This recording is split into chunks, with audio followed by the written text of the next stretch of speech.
Latinos show record gains in Congress, though numbers are still low. Austin, Texas, although the new Congress will have a record number of Latino members, their numbers will fall far short of matching the share of the U.S. population that is Hispanic.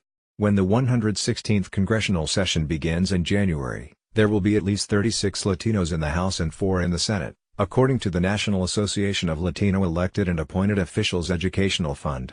But the nation's 57.5 million Hispanics are about 17.8% of the U.S. population. If the share of Latinos in the 435-member House matched the share in the population, about 77 House members would be Hispanic. In the 100-member Senate, there would be about 18 Latino senators. The 2018 elections clearly showed progress for increased Latino representation at all levels of government, said Arturo Vargas, NALEO executive director, who was in Washington overseeing a new Latino congressional member orientation. And it's a long-term process to reach the point where the government reflects its people, and it hasn't achieved that yet in regard to Latinos. All of the new Latino faces will be in the House, with 2 more possible. California still was counting votes Thursday afternoon, and the race between Democrat Gil Cisneros and Republican Young Kim for California House District 50 was tied. And Xochitl Torres Small, a Democrat from New Mexico, had pushed ahead of Republican Yvette Harrell after additional vote counting, but Harrell had not conceded by Thursday afternoon.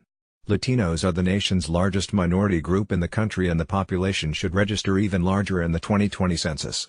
There are 9 new African American members of Congress, including Antonio Delgado, a New York Democrat, who also is Puerto Rican and counted among the new Latino members as well.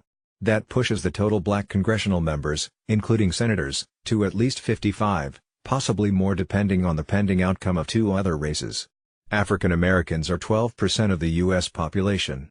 Heading into the midterms, 27 of the Latinos in Congress were Democrats and 7 were Republican.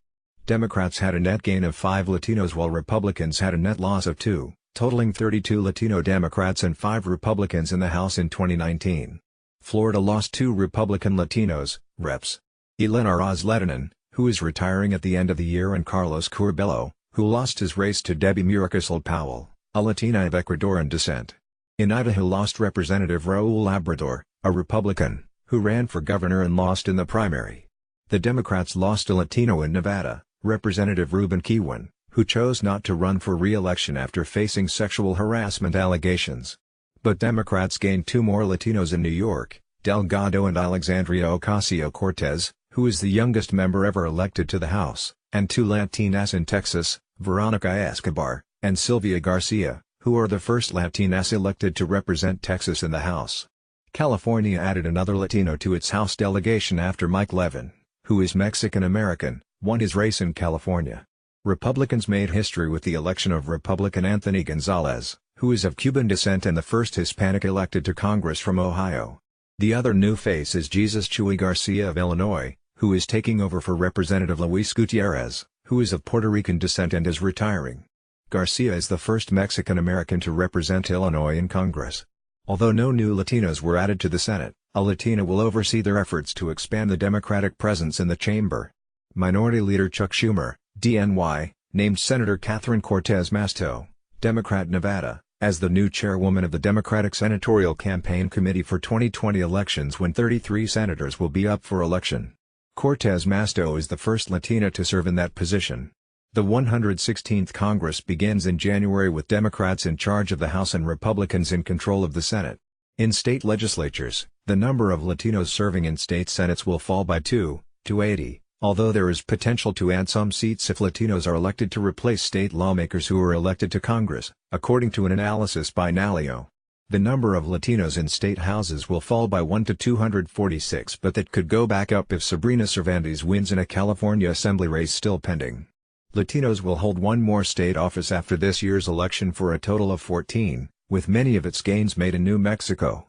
Latino Democrats will hold 11 statewide offices, up from 6. The number of Latino Republicans holding statewide office will decline from 7 to 3. The newest Latino statewide office holders will be New Mexico Democrats Michelle Lujan Grisham, Governor, Howie Morales, Lieutenant Governor, Brian Colon, State Auditor, and Stephanie Garcia Richard, Commissioner of Public Lands. From California, Democrat Ricardo Lara was elected Insurance Commissioner, and Florida's first Latina Lieutenant Governor will be Jeanette Núñez, a Republican.